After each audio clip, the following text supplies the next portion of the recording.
Hi all, welcome to my channel thought digger. మీ అందరికీ thought digger ఛానల్కి స్వాగతం. ఈ ఛానల్ మీకు పురాతన దేవాలయాలు, పురాణాలు మరియు పవిత్ర గ్రంథాలు, హిందూ ఆచారాలు, పండుగలు, పర్వదినాల గురించి మరియు ఈ ఆచారాల వెనుక దాగి ఉన్న పరమార్థాన్ని తెలియజేస్తుంది. అంతేకాకుండా టీటీడీ మరియు ఇతర దేవాలయాలకు సంబంధించిన లేటెస్ట్ ఇన్ఫర్మేషన్ని అందిస్తుంది. ఈ 2024 సంవత్సరంలో అక్షయ తృతీయ ఎప్పుడు వచ్చింది, అక్షయ తృతీయ యొక్క ప్రాముఖ్యతని, విశిష్టతని ఈరోజు వీడియోలో తెలుసుకుందాము. హిందూ పంచాంగం ప్రకారం ప్రతి సంవత్సరం వైశాఖ మాసంలో శుక్లపక్షంలో తదియ తిథి నాడు అక్షయ తృతీయ పండుగను జరుపుకుంటారు. ఈ సంవత్సరం చైత్రమాసం మే 8 బుధవారం అమావాస్యతో ముగుస్తుంది. మే 9 గురువారం పాడ్యమి తిథితో వైశాఖ మాసం మొదలవుతుంది. ఈ నేపథ్యంలో ఈసారి మే 10వ తేదీ శుక్రవారం నాడు అక్షయ తృతీయ వచ్చింది. మే 10 శుక్రవారం రోజున తదియ గడియలు ఉదయం 4:17 ప్రారంభమవుతుంది. మరుసటి రోజు అంటే మే 11వ తేదీన తెల్లవారుజామున 2:50 ముగుస్తుంది. కొత్తగా ఏదైనా పని ప్రారంభించే ముందు ఆ రోజు తిథి, వారం, నక్షత్రం చూసుకొని వర్జ్యం, దుర్ముహూర్తం లేకుండా చూసుకుంటారు. అమృత గడియలు తప్పనిసరిగా చూసుకుంటారు. అయితే ఈ అక్షయ తృతీయ రోజు ఇవేమీ చూసుకోనవసరం లేదు. ఈ రోజు మొత్తం అమృత గడియలతో సమానం. ఈ అక్షయ తృతీయకు ఎందుకంత ప్రత్యేకత అంటే ఐశ్వర్యానికి రక్షకుడిగా కుబేరుని నియమితుడైనది ఈ రోజే. ఈ అక్షయ తృతీయ రోజు దాన ధర్మాలు చేస్తే పుణ్యం అక్షయం అవుతుందని శివుడు పార్వతీదేవికి స్వయంగా చెప్పినట్లు శివ పురాణంలో ఉంది. అంటే ఈ అక్షయ తృతీయ రోజు మనం దేనినైతే దాన ధర్మాలు చేస్తామో అది మన దగ్గర ఎప్పుడూ తరగనిదిగా ఉంటుంది. అంతేకాకుండా ఈ అక్షయ తృతీయ రోజు చేసిన హోమాలు, దానాలు, దేవతలకు చేసే పూజలు క్షయం కాకుండా అక్షయంగా ఉంటాయి.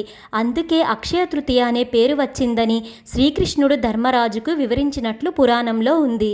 అంతేకాకుండా మరొక విశేషం ఏమిటంటే కృతయుగం ఆరంభమైన రోజు కూడా వైశాఖ శుద్ధ తదియ రోజే అని విష్ణు పురాణంలో పేర్కొనబడింది. ఈ అక్షయ తృతీయకి చాలా విశేషాలే ఉన్నాయి. నిరుపేద అయిన కుచేలుడిని శ్రీకృష్ణుడు అనుగ్రహించిన రోజు ఈ రోజే. ఈ రోజుతో కుచేలుడు పేదరికం పోయి సంపన్నుడయ్యాడు. శ్రీ మహావిష్ణువు అవతారాలలో ఒకటైన పరశురాముడు వైశాఖ శుద్ధ తదియ రోజు రేణుకా జమదగ్ని దంపతులకు కుమారుడిగా జన్మించాడు.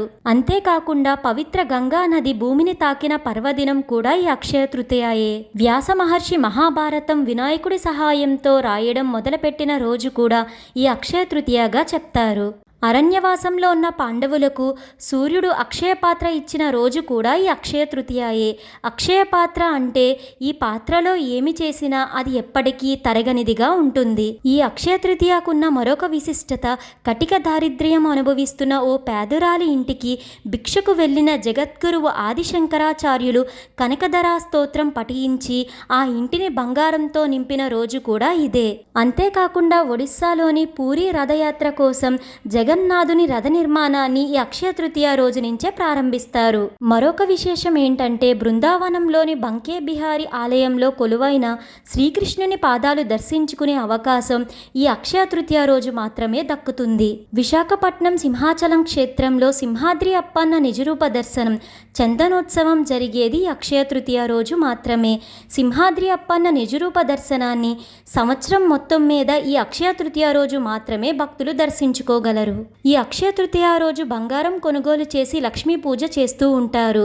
కానీ అక్షయ తృతీయకి ఇంత విశిష్టత ఉందనే విషయం మనలో చాలా మందికి తెలియదు. ఈ అక్షయ తృతీయ పర్వదినం రోజునే చార్ధామ్ యాత్రలోని గంగోత్రి, యమునోత్రి, కేదార్నాథ్ ఆలయ తలుపులు తెరవబడతాయి. ఈ రోజు నుంచే భక్తులకు దర్శన భాగ్యం కలుగుతుంది. అంతేకాకుండా ఈ రోజునే భూలోకంలోకి బంగారం మొదటిసారిగా గండకి నదిలోని సాలగ్రామాల గర్భం నుంచి వచ్చిందిగా చెప్తారు. అక్షయ తృతీయలో అక్షయం అంటే ఎప్పటికీ తరిగిపోకుండా ఉంటుంది అని అర్థమని చెప్పుకున్నాం కదా. అందుకనే ఈ రోజున ప్రతి ఒక్కరూ విలువైన ఆభరణాలు, స్థలాలు, ఇంటిని నిర్మించుకోవడం వంటివి చేస్తూ ఉంటారు. ఇలా చేయడం వల్ల తమ ఇంట్లో లక్ష్మీదేవి ప్రవేశిస్తున్నట్లు భావిస్తారు. అయితే అక్షయ తృతీయ రోజున విలువైన వస్తువులను కొనడం మాత్రమే కాకుండా దానాలు, దేవతలకు పూజలు చేయడం వలన క్షయం కాకుండా అక్షయంగా ఉంటాయని పురాణాల్లో స్పష్టంగా చెప్పబడింది. ఈ అక్షయ తృతీయ రోజున శ్రీ మహాలక్ష్మీదేవిని, శ్రీ మహావిష్ణువుని, కుబేరుడిని విశేషంగా పూజిస్తారు. అంతేకాకుండా ఈ అక్షయ తృతీయ రోజున హిరణ్యగర్భో భూగర్భో మాధవో మధుసూదన అనే విష్ణు సహస్రనామాన్ని పఠిస్తారు. దీని అర్థం విష్ణువు అంటే హిరణ్యగర్భుడు, తన గర్భం నందు బంగారం కలిగినవాడని అర్థం. అందుకే విష్ణువుని శ్రీ మహాలక్ష్మీదేవిని బంగారానికి ప్రతిరూపంగా పరిగణిస్తారు. తెలుసుకున్నారు కదండి ఈ అక్షయ తృతీయకి ఉన్న ప్రాముఖ్యత మరియు విశిష్టతని. ఈ వీడియో మీకు ఎంతగానో ఉపయోగపడుతుందనే అనుకుంటున్నాను. మీ సపోర్ట్ కోసం ఈ వీడియోని లైక్ చేసి షేర్ చేయండి. ఇలాంటి మరెన్నో వీడియోస్ కోసం థాట్ డిగ్గర్ ఛానల్ని సబ్స్క్రైబ్ చేసి అక్కడే ఉన్న బెల్ ఐకాన్ని క్లిక్ చేయండి. ఓం నమో నారాయణాయ. Thank you for watching.